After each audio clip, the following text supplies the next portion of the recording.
ئەو چاوانەی وا خوماری نازن،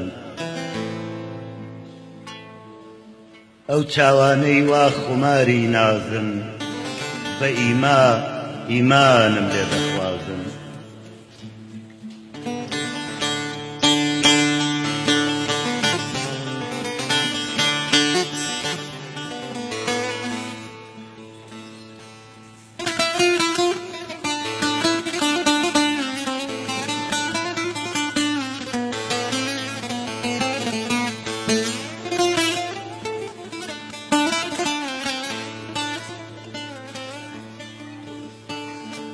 ئەو چاوانەی وا خوماری نازن، بە ئیمانم لێ دەخوازن.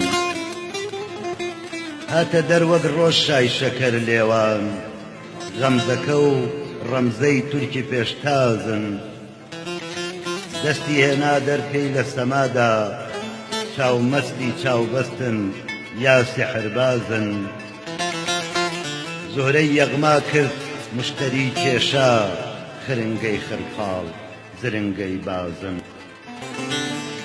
نەوبەهار نۆبەی شکۆفە و گوڵن، یا غونچەی دوگمەی سینەکەی وازن. بە نەسیم دە پشکوت باخچۆڵەی سێوان، یا بە ئاهی من دوگمە دەترازن. نازانم بۆ جوار ڕۆح و دڵکەوتون، غەرقی خوێناون جێی داغ و گازن. یا کوشتەی غەمزەی ئەو دوو چاوانن، یا ڕەنجەی پەنجەی شەهێن و بازن. سری زاری تۆ من بە کەس ناڵێم، ڕەنگی زەرد ئەشتی ئاڵ هەردوو غەمازن.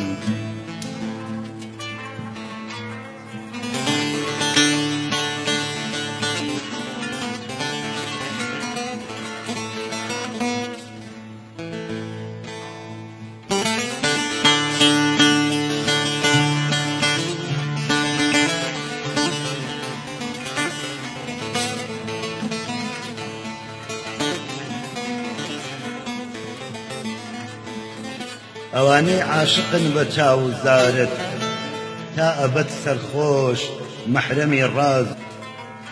مطریبان مقریان دەم بەدەم گۆیان، بولبولان قمریان نەغمە پەردازن.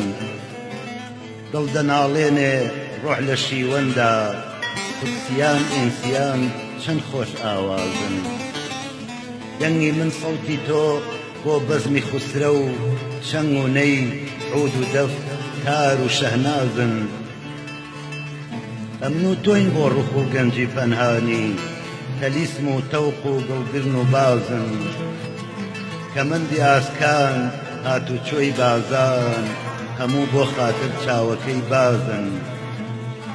قەفەسی بەدەنم تەنگ و تاریکە، بازی دڵ و مرغی جان هەردوو پەروازن.